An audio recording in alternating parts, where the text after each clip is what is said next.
Nicolas.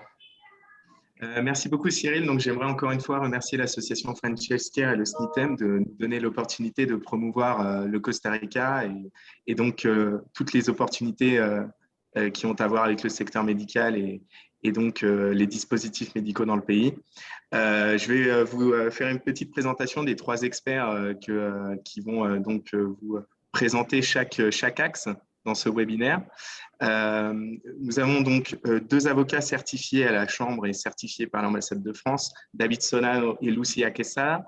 David Solano est avocat et conseiller d'entreprise, licencié en droit à l'université, à la prestigieuse université de la UCR et docteur d'État en droit des affaires et de la concurrence à l'université Panthéon de la Sorbonne à Paris. Membre de 2008 à 2015 de l'Autorité nationale de la concurrence au Costa Rica, qu'il a présidé pendant 3 ans. Il a accompagné des dizaines d'investisseurs et sociétés francophones dans leurs projets d'investissement au Costa Rica et donc va vous faire une présentation, une introduction sur le climat d'affaires dans le pays. Lucia Quesada, alors à la base, nous devions recevoir Simon Sauvé, mais il y a eu un petit contretemps, un retard sur le vol, mais nous sommes très heureux d'avoir Lucia Quesada. Elle a plus de 6 ans d'expérience au cabinet BLP Abogados. Le cabinet a été fondé en 2003. Il intègre tous les domaines de la pratique juridique. Il est fort de plus de 200 collaborateurs dans 5 pays d'Amérique centrale. Les spécialités de Lucia Quesada sont les réglementations des zones de libre-échange, de l'industrie et du secteur médical. Elle est d'origine costaricienne, mais un très bon français, vous allez voir, il n'y aura pas de souci là-dessus. Enfin, nous avons l'honneur d'avoir Enrique Saborio, directeur régional de l'entreprise TIE Connectivity au Costa Rica. Il gère Creganna Medical et plus de 1100 employés dispersés sur tout le pays. Il a fait sa licence d'ingénieur industriel à la prestigieuse UCR et un MSc Industrial Sciences à l'Université du Colorado. Il a été Engineering Director chez Boston Scientific et Manufacturing Manager chez Intel. Il est aujourd'hui entrepreneur et vice-président de la Chambre d'industrie costaricienne. Il va vous faire une présentation éminemment concrète d'une multinationale implantée dans une zone franche et tout ce qui a à voir sur les dispositifs, donc du coup rentrer un petit peu dans les réglementations sur les dispositifs médicaux. Sans m'étendre plus sur ces présentations, je vais donc laisser la parole à Monsieur David Solano pour cette introduction et ce climat, une présentation du climat d'affaires au Costa Rica. Merci. Merci Nicolas. Bon après-midi à tous en France. Bonne journée ici à tous au Costa Rica. Merci à la CCI de m'avoir lancé l'invitation pour participer à cette séance. Je voudrais juste vous dire que justement on a divisé ou réparti les tranches pour essayer de vous donner la plus grande quantité d'informations de votre intérêt pour que vous pouviez analyser les opportunités d'investissement ici au Costa Rica. Donc, je vais tout de suite lancer ma présentation.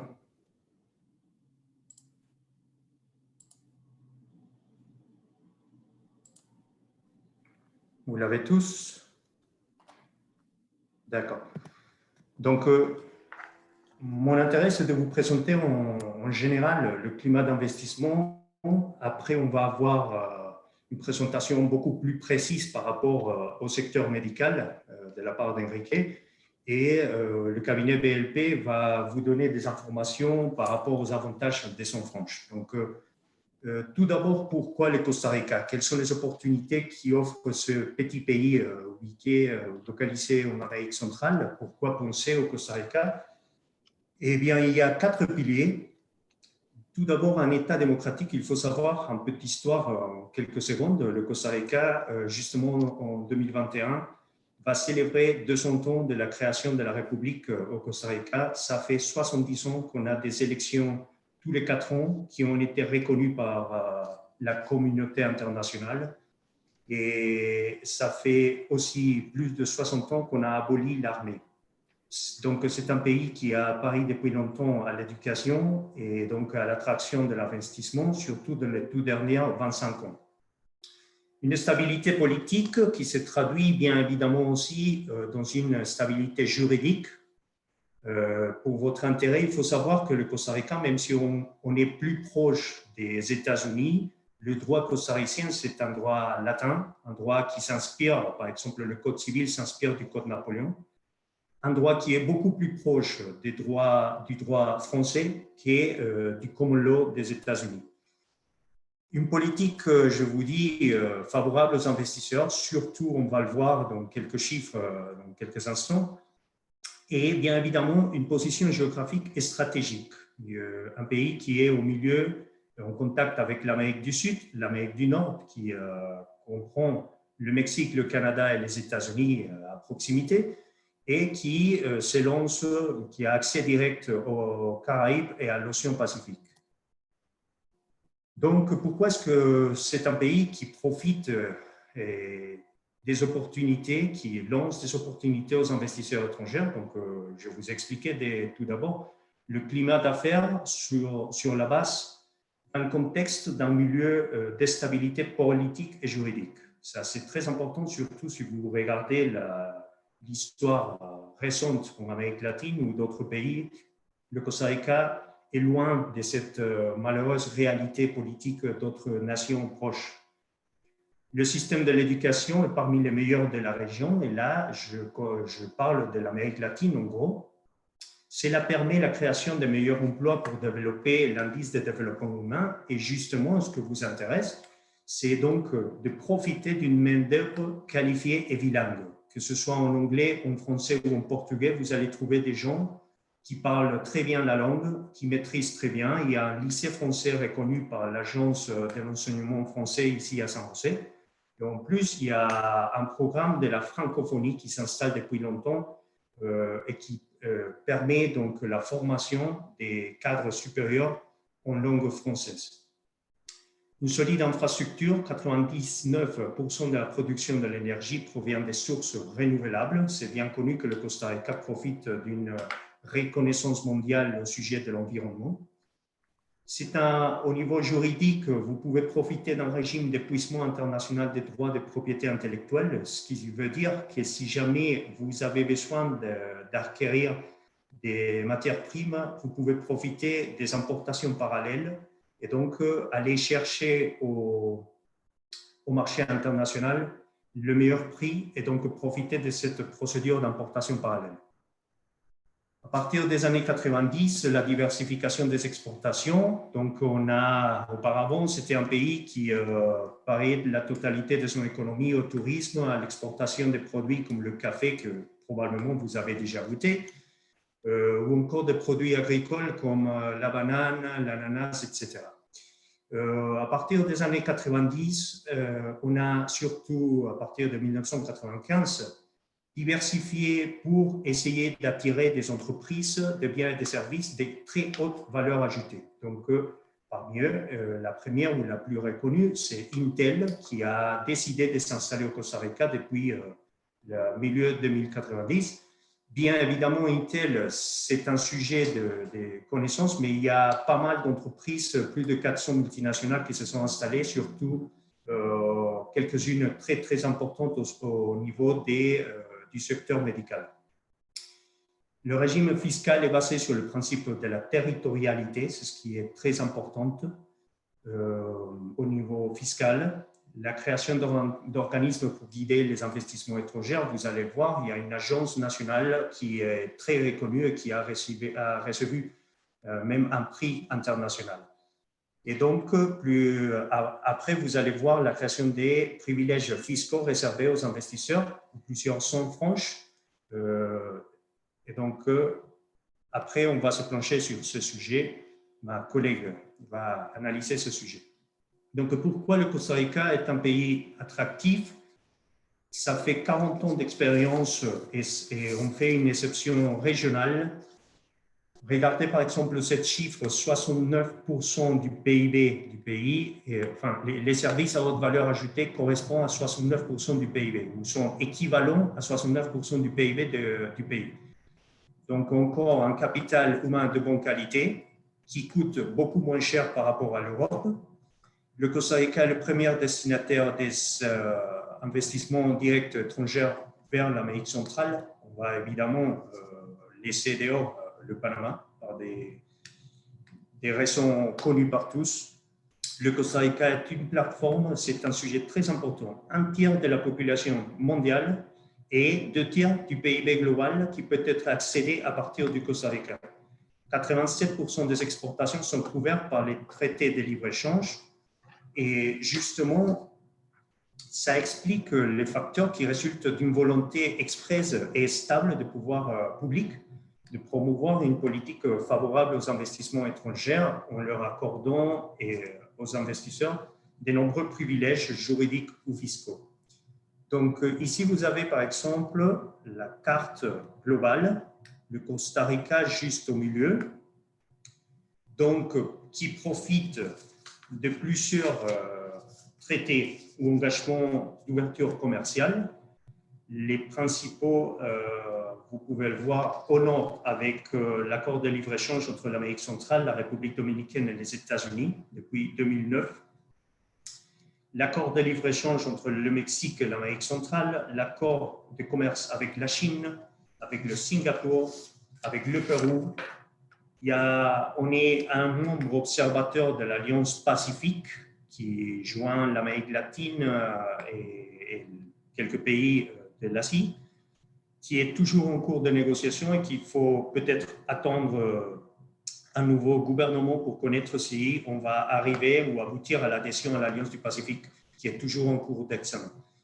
On a aussi, donc, bien évidemment, ce que vous allez profiter, c'est l'accord d'association entre l'Union européenne et l'Amérique centrale depuis 2013. Et il y a aussi, c'est le premier pays de l'Amérique centrale à signer un accord de libre-échange avec l'AELE qui joint l'Islande, le Liechtenstein, la Norvège et la Suisse. Donc, c'est un pays connecté, un pays mondialisé. Au sujet des télécommunications, par exemple, il y a 160% de taux de pénétration mobile qui fait preuve d'un réseau de communication performante. Et donc, un pays œuvre surtout à s'ouvrir sur le monde et qui participe à de très nombreuses conventions internationales et dans l'objectif justement de devenir pleinement acteur du marché mondialisé. Je vous ai dit, il y a une agence nationale. Je pense que si jamais il y a l'intérêt de continuer à explorer les opportunités au Costa Rica, bien évidemment, la CCI va vous mettre en relation avec CINDE, qui est l'Agence nationale de promotion de l'investissement, qui a été reconnue en 2019 comme la principale agence au monde par les Nations Unies. En 2020, le Costa Rica est devenu le 3e meilleur endroit pour investir selon la US News and World Report, publiée par la revue Forbes. En 2021, le Costa Rica devient le membre numéro 38 de l'OECDE, le 4e en Amérique latine, justement une organisation de coopération et de développement économique qui a son siège à Paris. Là, vous avez donc les opportunités sectorielles, quels sont les secteurs les plus performants, et j'ai mis, donc vous pouvez regarder, le 4e, c'est la technologie, et parmi la technologie, il y a l'équipement médical. Il y a aussi les services aux entreprises ou les BPO, donc des centres d'appel, des services comptables, des services informatiques ou de marketing. Donc, des grandes, petites ou moyennes entreprises qui peut-être n'ont pas installé son siège principal, mais éventuellement quelques procédures sont installées au Costa Rica et qui opèrent à partir de ce pays. La relation le Costa Rica-France. Vous avez aussi quelques données importantes. Le Costa Rica est le principal partenaire commercial de la France en Amérique centrale.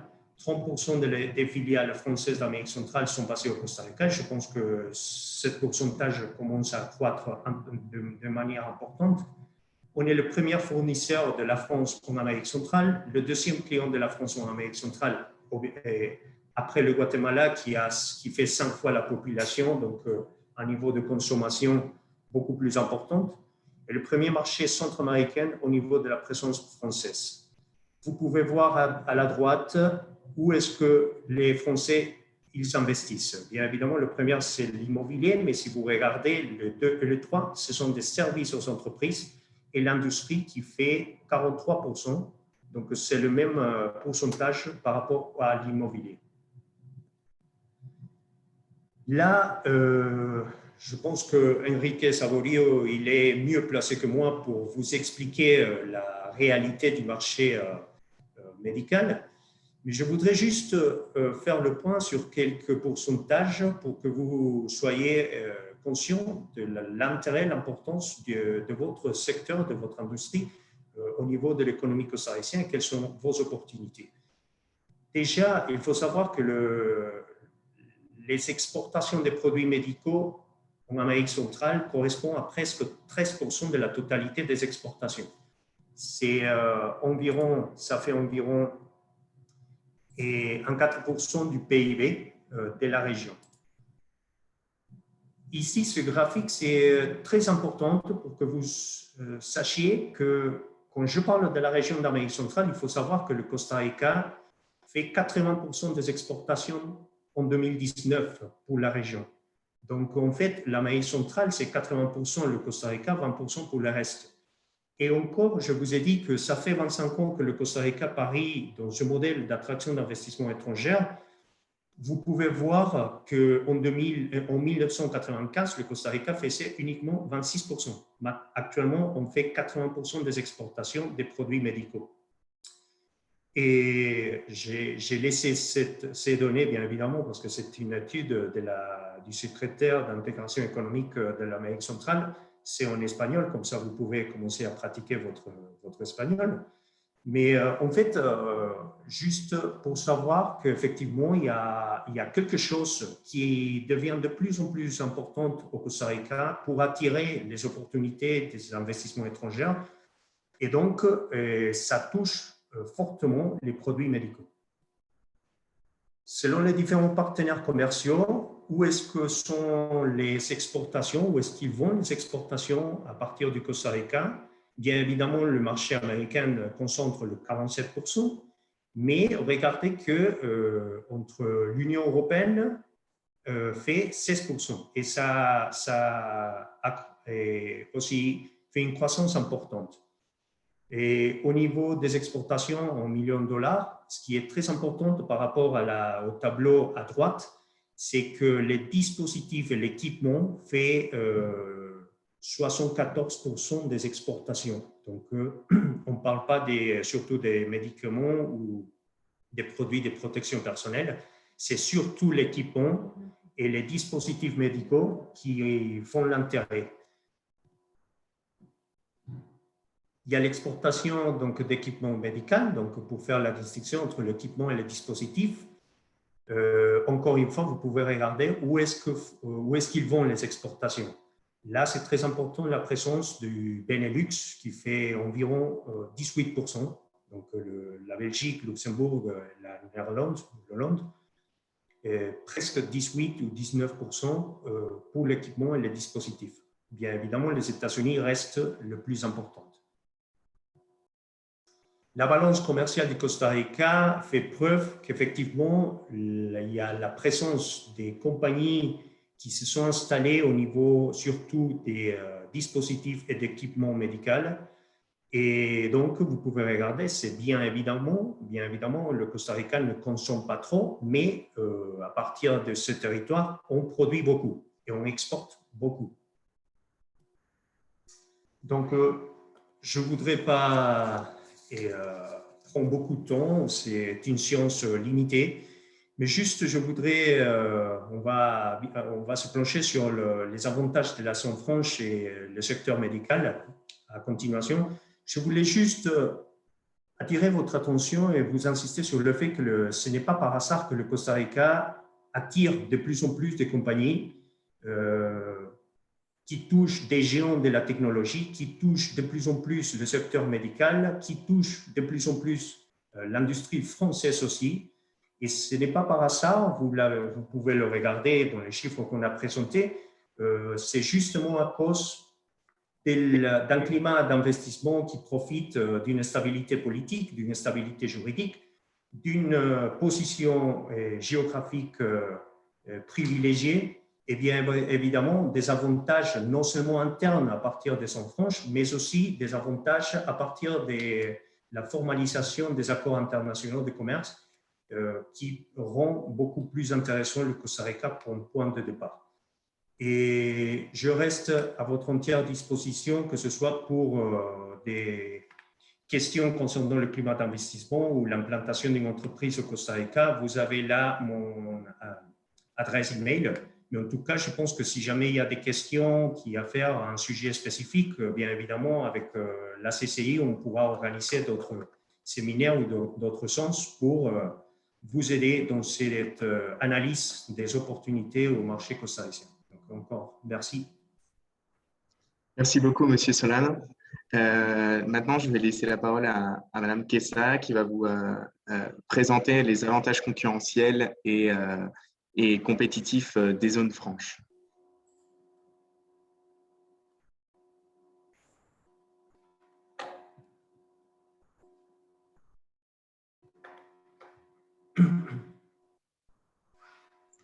Voilà, vous l'avez, oui? Oui. Oui, tout à fait. C'est bon. Oui.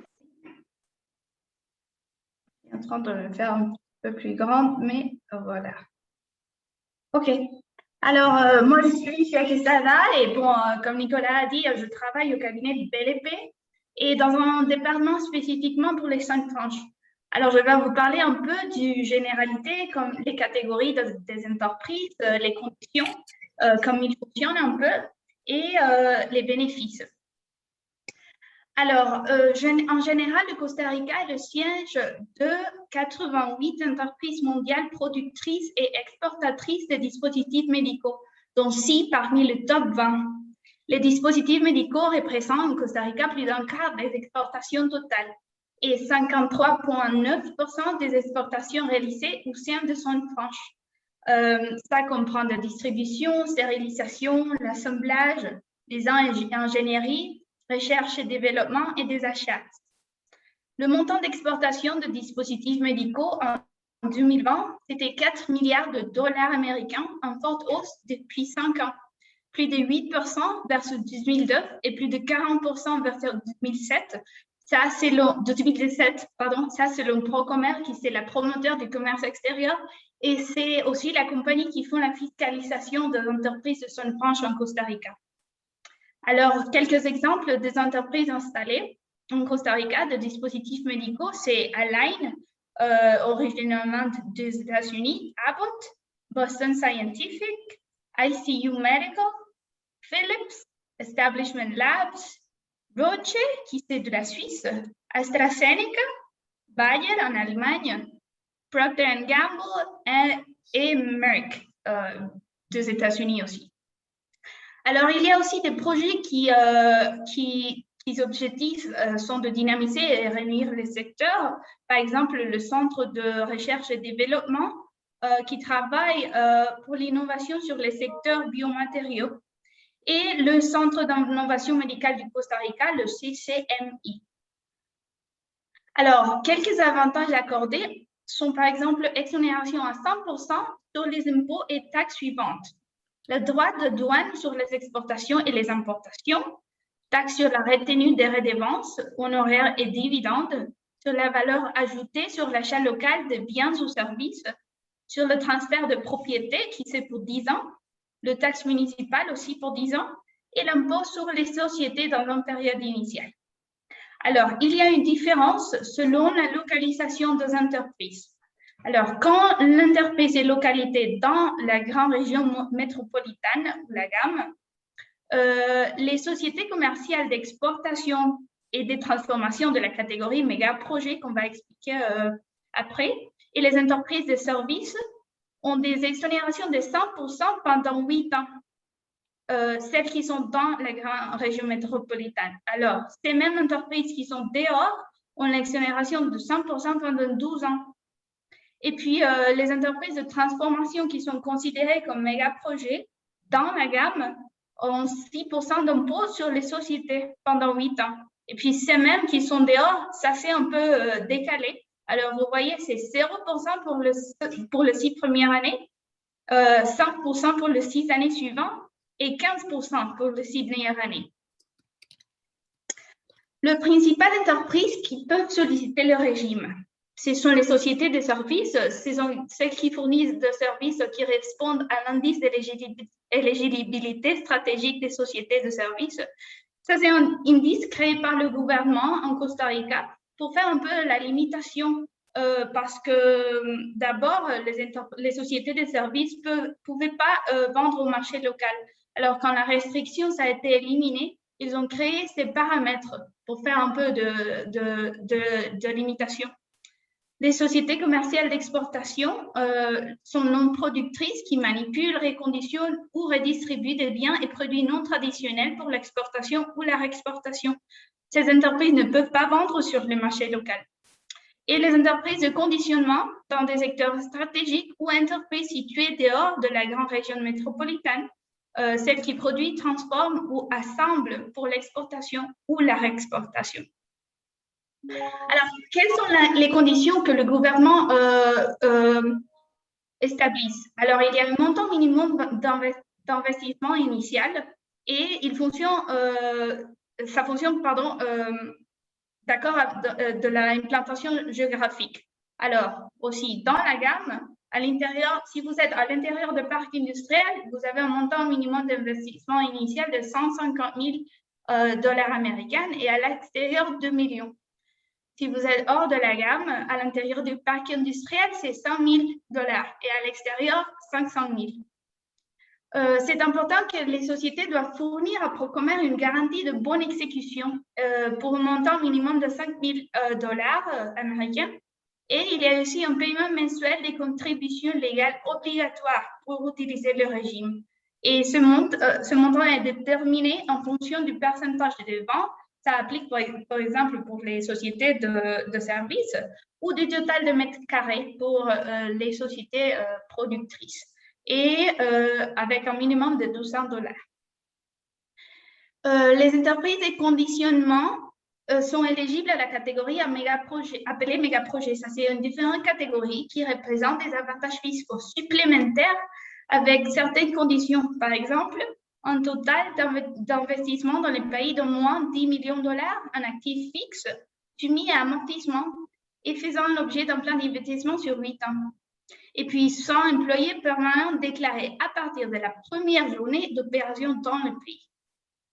Alors, en résumé, on a besoin d'un investissement minimum de 550 000 en immobilisation. Alors, construction, rénovation, machines, mobilière de bureau, ordinateurs et équipements informatiques. Également, il n'y a pas un engagement minimum en matière d'emploi, mais on est toujours sujet ou recommande un minimum de 15 travailleurs pour les entreprises de services et on travaille normalement avec 50 pour les entreprises manufacturières. Le ministère du Commerce et le président du Costa Rica ont la décision finale d'accorder ou non des incitations aux entreprises. Et ça, c'est très important parce que même quand une compagnie respecte toutes les conditions requises pour la loi, alors la décision finale, c'est complètement discrétionnaire. Les entreprises doivent maintenir leur engagement pendant toute la durée de la subvention et aussi les autorités auront besoin d'un dépôt de garantie minimum de 5 000 dollars ainsi que du paiement mensuel d'une redevance minimum de 200 dollars qu'on avait vu qui dépend de la zone de production. Alors, ici, quelques questions qu'on a normalement dans le cabinet. Et, par exemple, il nous demande s'il faut avoir obligatoirement une entité juridique dans le pays. Et la réponse est oui, définitivement. Quelles sont les premières démarches à faire et auprès de quelle institution pour pouvoir bénéficier du régime du zone franche? Et bon, la réponse est, on recommande toujours de faire un analyse du secteur, les conditions de le service, par exemple, ou de la production, combien des employés vous avez dans le plan d'inversion, le montant d'investissement et tout ça. Et puis, bon, faire l'entité juridique, la former et finalement faire la sollicitude devant Procomer, la promotrice de commerce extérieur. Trouvez-t-on des ressources humaines compétentes pour travailler dans le secteur des dispositifs médicaux au Costa Rica? Et bon, pour nous, la réponse est oui. Vous avez vu dans la présentation de David un peu de ça. Et bon, en nos cas, on voit avec nos clients que normalement, ils font 2 alliances avec des universités pour faire des formations spécialisées pour les étudiants. Et ça, c'est un point que M. Enrique Saborio va toucher aussi. Et aussi, bon, les ressources humaines en Costa Rica sont considérées le meilleur de la région. Et bon, c'est tout pour moi. Si quelqu'un a des questions, je serais enchantée de vous répondre. Et bon, Nicolas a mon contact aussi si vous avez quelque chose à demander depuis. Merci beaucoup, Madame Quesada. So I'm going to switch a little in English because this part will be English speaking. Enrique Saborio, if you want to share your screen in order to begin your presentation.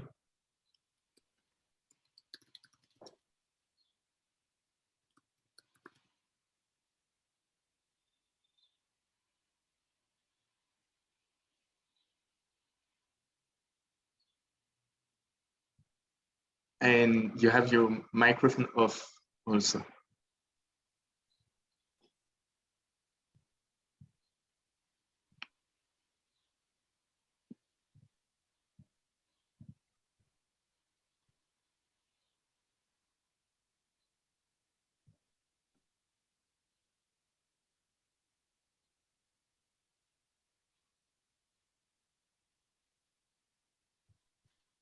No, I can't hear you.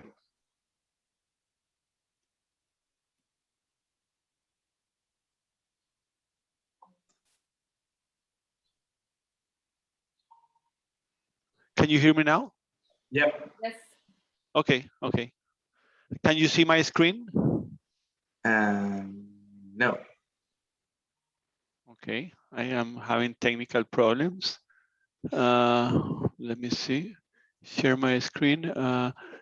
This will stop. Yeah. Now you should be able to see it, right? Yeah. Absolutely. That's perfect. Okay. You can Bonjour. put it in full screen. Je suis Enrique Saborio, and that's all I speak in French. Sorry for that. So it is a pleasure for me to be here today and to share some of what I know about medical devices in Costa Rica. Let me just share a bit of just briefly over the company that I currently work for. The company is called TE Connectivity.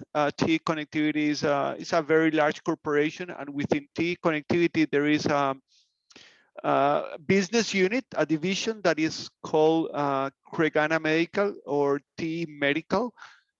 We are 4,000 employees with almost 500 engineers.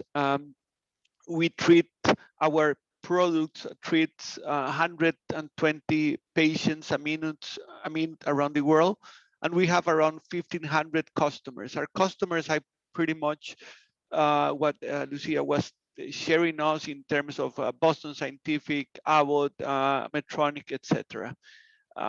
We are a group of companies which we have bought around the world to ensure that we have the capabilities to supply the needs of our customers. We do catheters, sub-assemblies, core wires, coils, and then we do cabling.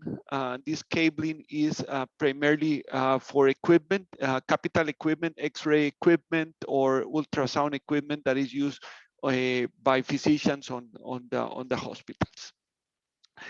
We have an extensive location around the world.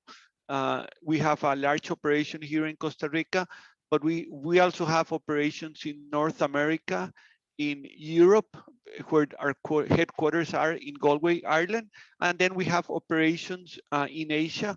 In Bangalore, India, we have engineering services. In Singapore, we have in Singapore and Suzhou, China, we have manufacturing facilities, and in Kawasaki, Japan, we have our distribution center for Asia.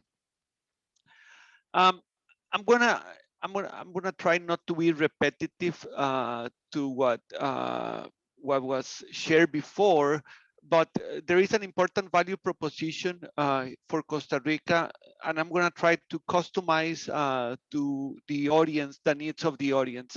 Certainly from People and Technologies, we have a highly qualified workforce. Whenever we go and hire operators, the operators that we hire are 6th or 9th graders. And the computer skills, reading skills, and math skills are, when compared to other geographies, are equal or better. So that allows the operators to really quickly learn how to operate complex equipment. There is also, as mentioned before, extensive medical device experience. The first medical device company in Costa Rica was established in 1987. And from year 2001, 2002, many other companies came in. So when you go out to the market and to hire people, operators, technicians, or engineers, you will find many people with extensive medical device experience. As the processes and manufacturing matures in the country, we have many more technologies when compared to what we have in 2001, 2002. Now we have expertise in molding, extrusions, complex assemblies, polymer transformation, metal transformation, braiding. So all the key technologies that are part of medical devices, including electronics. And very importantly, and this was mentioned before, but initially when we started medical devices 30 or so years ago, it was only manufacturing where a process was being transferred from other country into Costa Rica just to manufacture. As we mature, we move from just only manufacturing to continuous improvement, from continuous improvement to process development, meaning we have a product and we develop the process in-house in Costa Rica. And more recently, we actually are doing product development and software development, because when you look at medical devices, there is a combination not only from the mechanical part of the assemble of a catheter, but there are also electronics as well as software that is embedded into the electronics that all are part of a more complex devices that we manufacture today. It was mentioned as well, our business climate, which is very stable, and it is comparatively, right, a safe place to live. So when companies established down in Costa Rica, they found a very friendly way of doing business.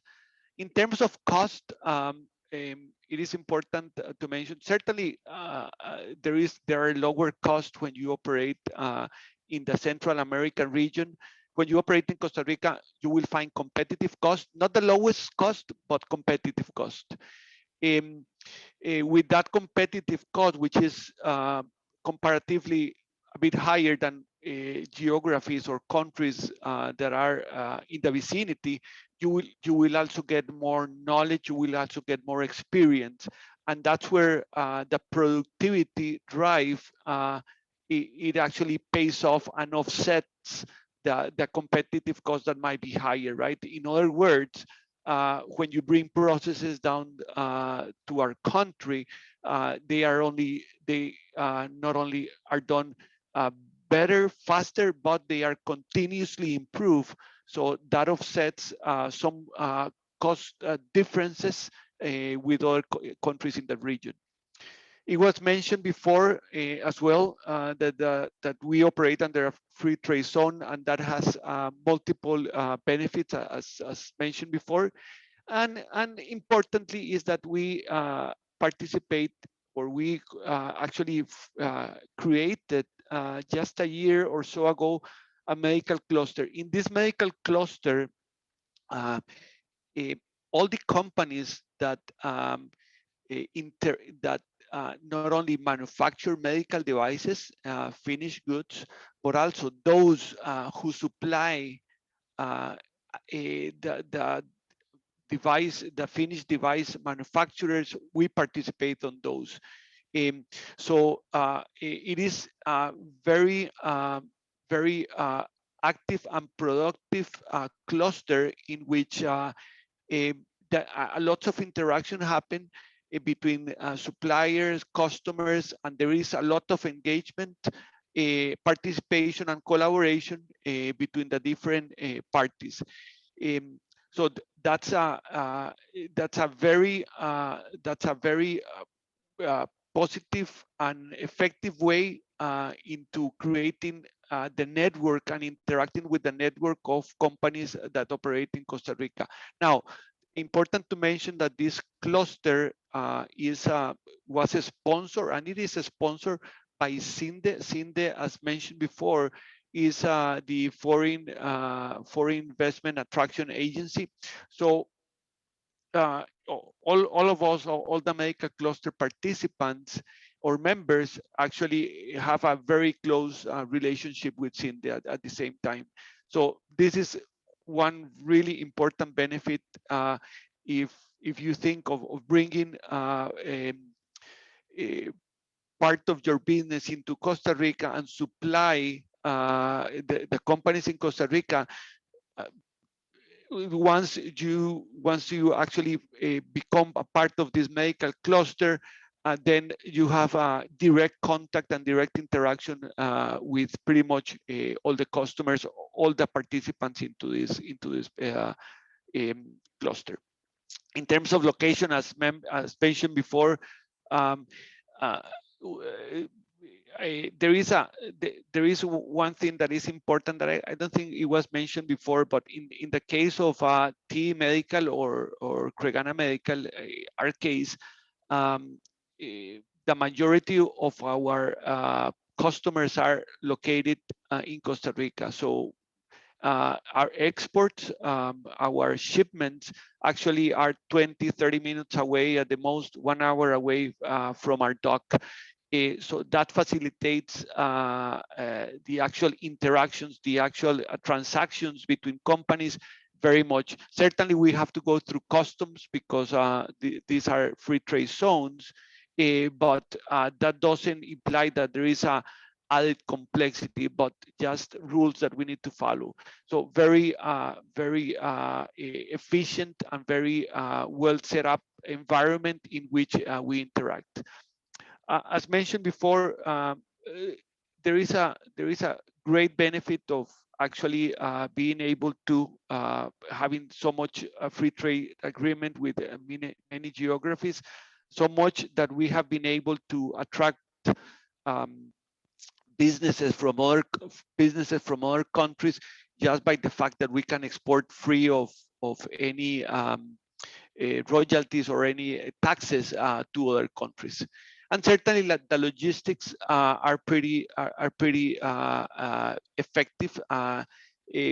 Most of medical devices, those that are not as bulky or not very large, are exported by an airport, and the airport facilities are very efficient.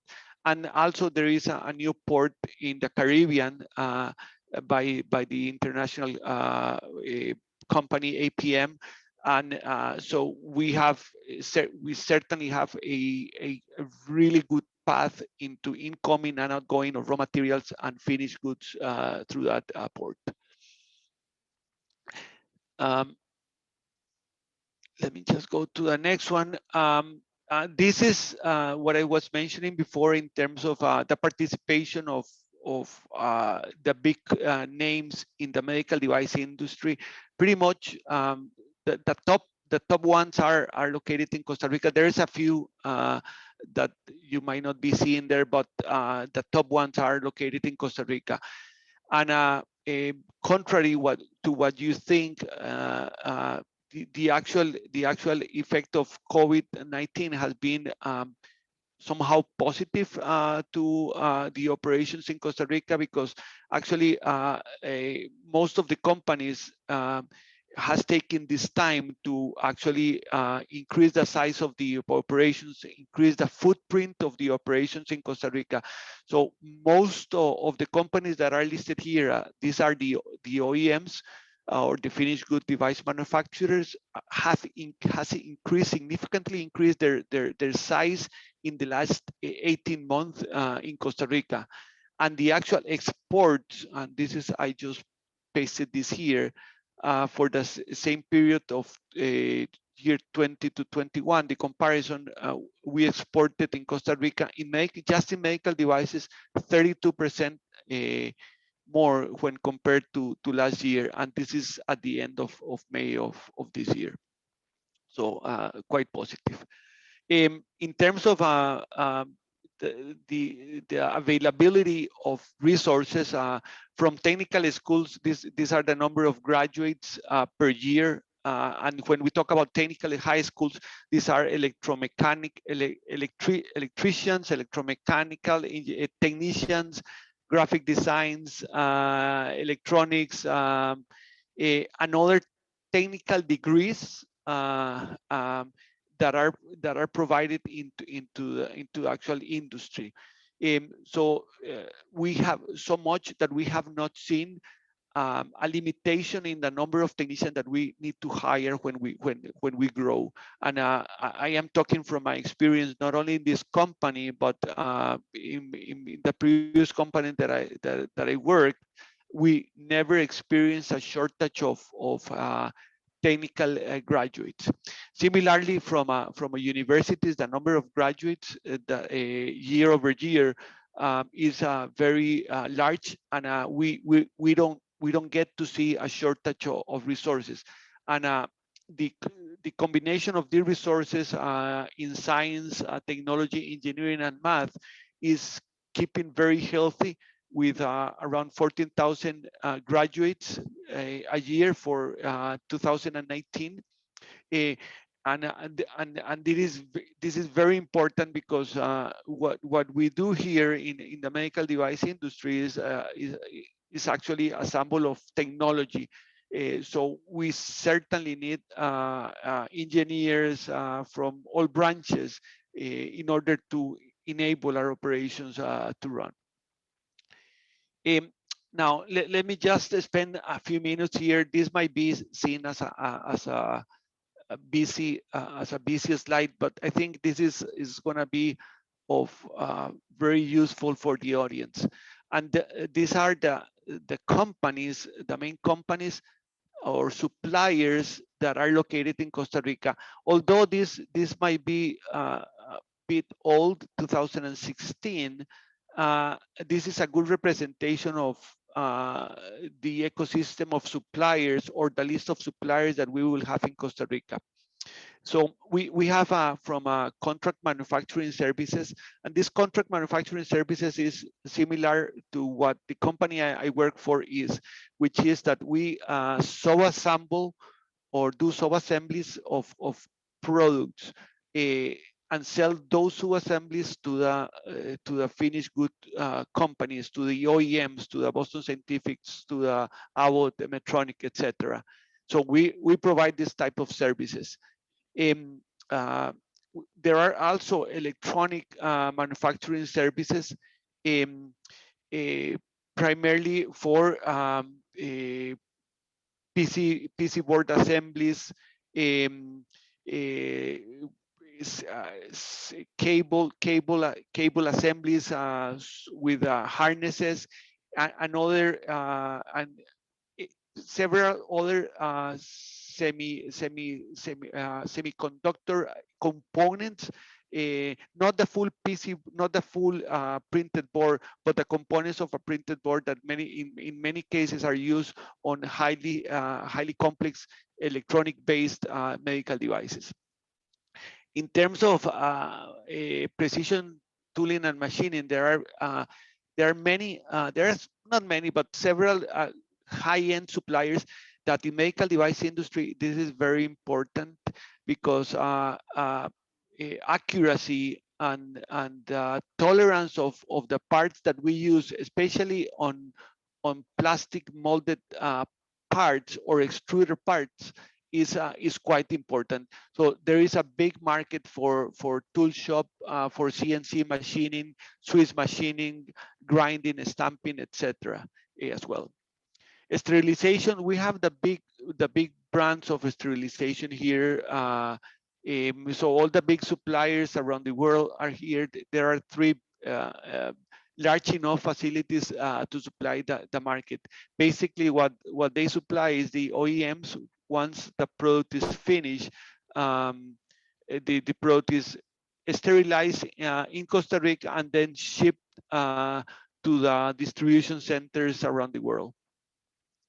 On molding, the molding capabilities have also improved over the last few years, and this has become, I would say, a strength along with extrusion. These 2 polymer transformation activities or operations has become a strength of the capabilities that we will find in Costa Rica. Most of the material, the raw material that we get for molding and extrusion, which is resin, are imported because we don't actually manufacture resin. Resins are manufactured primarily in the United States, where there are oil, big oil companies. Is pretty much where we will find the resin manufacturers. In terms of mandrels and wires, which are at the core of the medical device industry, there are at least 3 or 4 major suppliers for mandrels and wires. The company that I work for, actually specializes. We have 2 plants, and one of the plants specializes exactly on this one: mandrels and wires, core wires, coils, and all sort of metal parts, wires, or stainless steel and nitinol parts, which are the top 2 metals that are used on medical devices, are manufactured here. Special coatings is one other that I would say we would benefit a lot if we were to have more coating suppliers in Costa Rica, because the supply of coatings is quite limited. There is just one company that is located here, but with very little supply, very little capacity. So in most of the cases, we end up manufacturing one part here, sent to the US for coating, and the part will come back here to finish the assembled part. That is a very complex logistics part. Packaging and printed material, I would say that pretty much this is a source in-house. Most, if not all, the packaging material is manufactured here in Costa Rica, not only because the technologies exist, but because they are so large and in a space, and they require so much space that it is very inefficient to actually import this. There are some special finishings as well.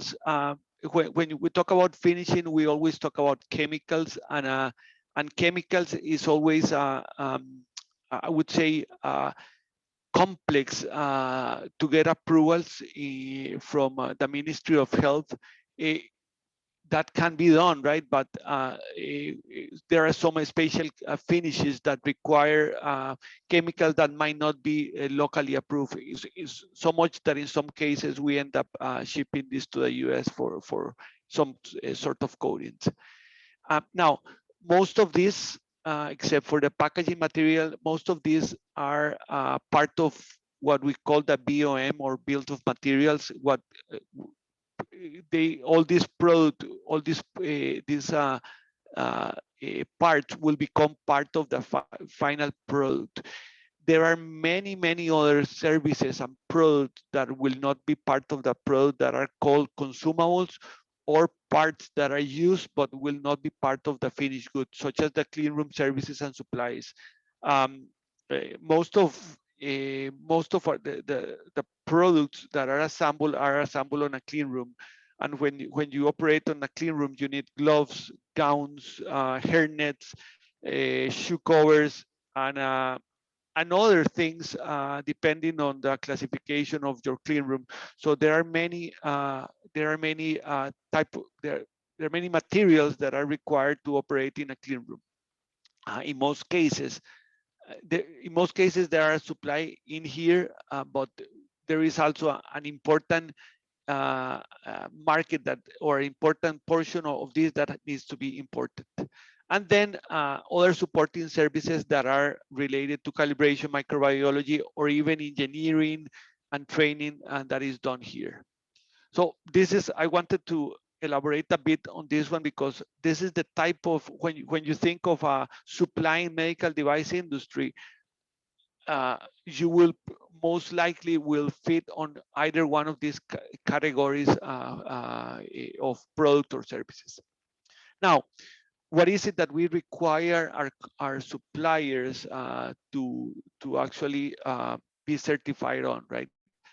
If you're supplying a medical device company and you are supplying raw materials, meaning products or parts that are going to be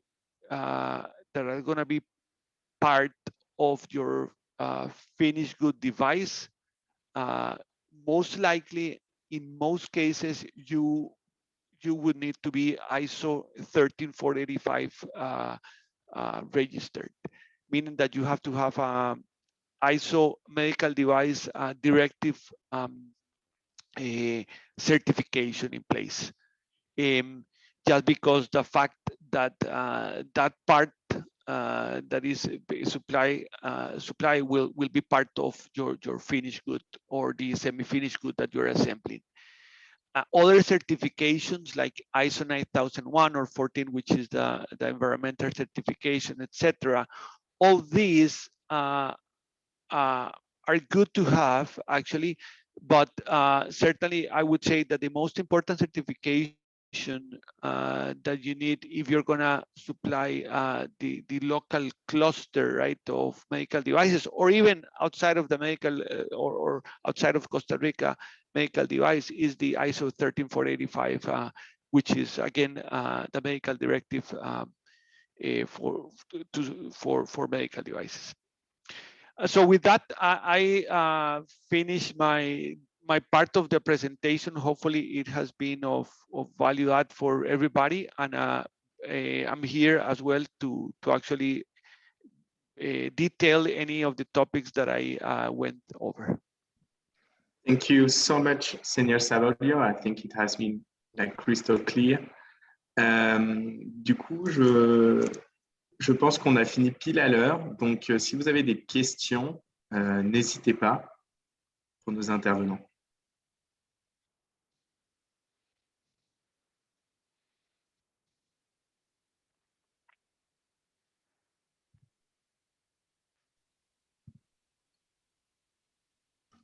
Ok, donc on a une question de Léa Marchalou. Hi, could you present more specifically? I think it's for you, Senior Savorio. Could you present more specifically maybe the software market in Costa Rica?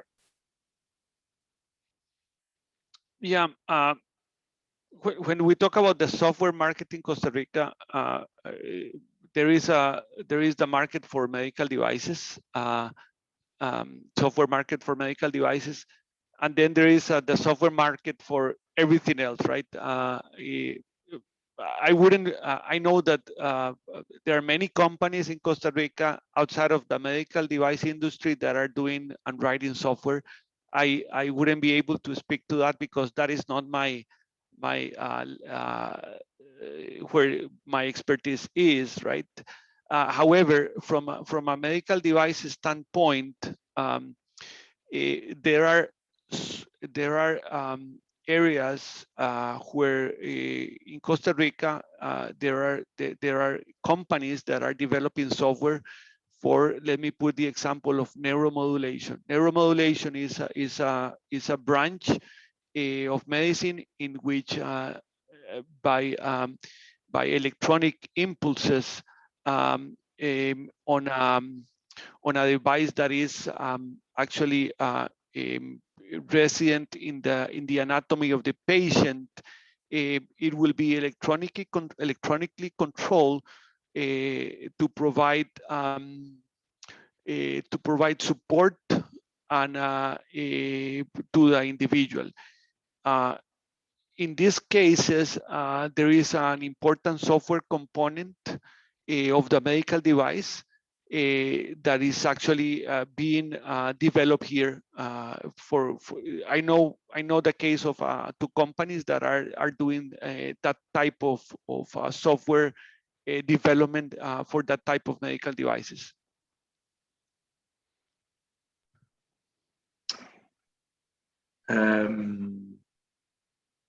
Okay, thank you, Mr. Savorio. Est-ce qu'il y a d'autres questions? Ou peut-être est-ce que M. Solano, Mme Quesada voudrait répondre à la première aussi, comme vous voulez.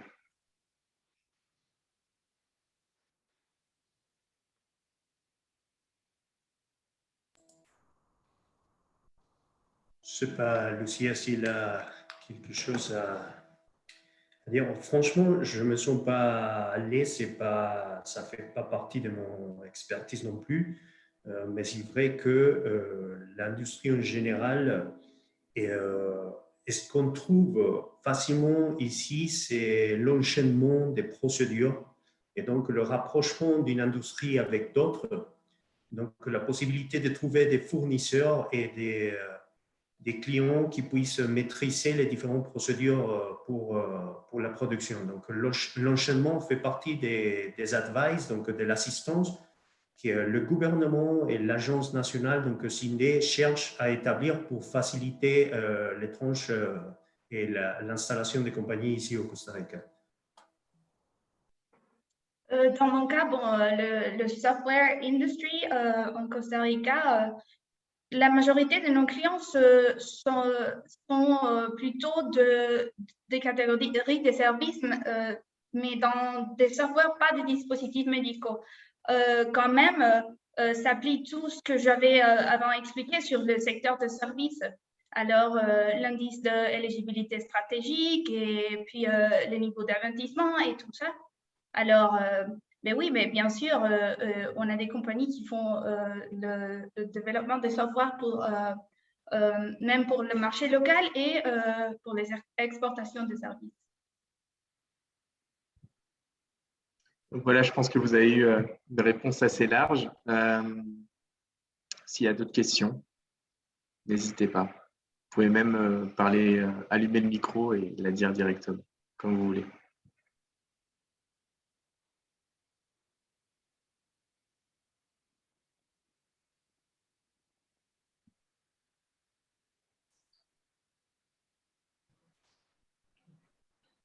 Merci pour vos présentations. Ce n'est pas vraiment une question, c'est pour savoir si on pouvait avoir les supports en fait, de présentation pour transmettre éventuellement aux personnes qui n'ont pas pu assister à la réunion.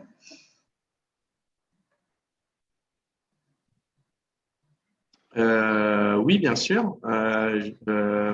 Monsieur Solano, Lucia Quesada, Enrique Savorio, si se podía como tener los slides, como los soportes de presentación y para también como, compartirles con la gente que no podía estar. ¿Está todo bien? Claro, con mucho gusto.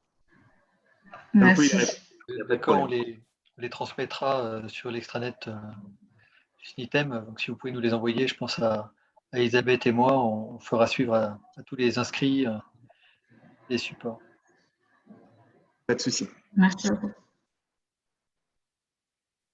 Eh ben, écoutez, s'il n'y a pas d'autres questions, je voulais remercier encore une fois l'association French Healthcare, le SNITEM, Elisabeth, Florent, et tous nos intervenants, Enrique Savorio, David Solano et Lucia Quesada. Merci beaucoup. Un grand merci pour ces interventions. Merci beaucoup, c'était très intéressant. Muchísimas gracias. Bonne journée Merci à tous. Enrique, Merci muchas beaucoup. gracias. David.